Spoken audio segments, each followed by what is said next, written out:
Números 2. No capítulo de hoje vemos a organização detalhada das 12 tribos de Israel, no acampamento no deserto, deixando o tabernáculo no centro das 12 tribos. Então esse capítulo vai nos mostrar realmente sobre como Deus está preparando o povo não apenas para o combate, mas para a adoração contínua também. E a organização e disposição das tribos ficou mais ou menos o seguinte: leste, nascente, posição de honra, Judá, Issacar e Zebulon. No sul, Ruben, Simeão e Gade. O oeste, Efraim, Manassés e Benjamim. Norte, Dan, Aser e Naftali. O acampamento se movia, a tribo de Judá liderava, seguida por Issacar e Zebulon. A estrutura de organização visa a obediência e eficiência na caminhada para a terra prometida. Então aqui, gente, o que esse capítulo nos ensina? Nos ensina primeiramente que Deus é um Deus de ordenanças, de organização, de tudo ali alinhado e perfeito. Então sim, Deus é um Deus que ama a perfeição. E a gente precisa entender isso. Por quê? Porque na nossa vida também a gente precisa ter ordem, precisa ter organização, precisa ter perfeição, porque Deus é um Deus perfeito, um Deus que gosta de tudo organizado. No capítulo de hoje deixa mais do que claro que a gente precisa ter isso na nossa vida, na nossa casa, na nossa rotina, no nosso trabalho, Porque senão nós não vamos refletir a graça de Deus, porque aqui tá mostrando mais do que claro, o caráter de Deus e quem Deus é, um Deus que ama e gosta da organização. Então, por isso que a gente não pode ter a casa bagunçada, o seu quarto bagunçado, o seu trabalho bagunçado. Tudo tem que refletir a presença de Deus, e a presença de Deus é perfeita.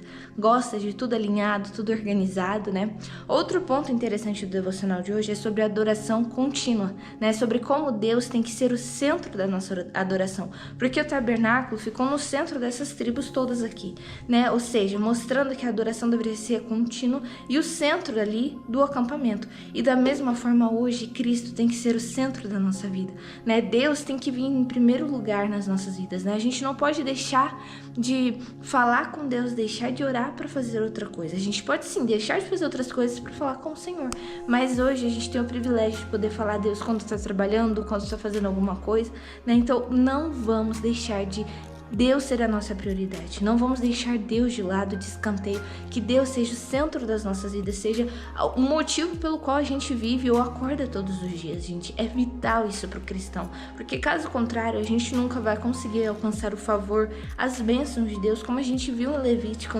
Deus deixando bem claro, sobre a obediência, as bênçãos da obediência, mas as consequências da desobediência também. E esse mesmo Deus hoje nos dá as duas opções, Mas se a gente não priorizar, se a gente não colocar Deus como algo vital e essencial nas nossas vidas, acaba que pelo nosso dia a dia, pela correria do dia, a gente vai acabar deixando isso passar.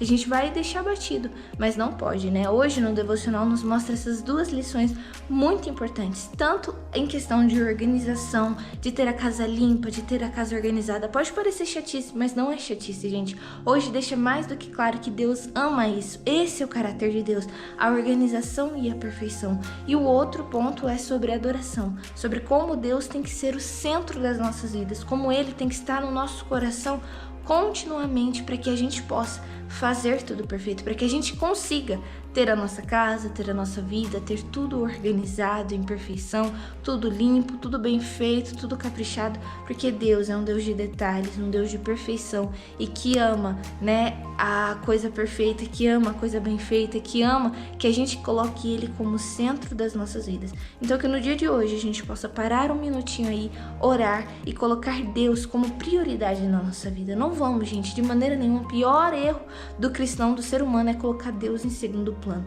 mas que Ele venha ser o centro das nossas vidas, que Ele venha ser tudo para nós. Então esse foi o devocional de hoje, gente. Até o próximo devocional. Tchau!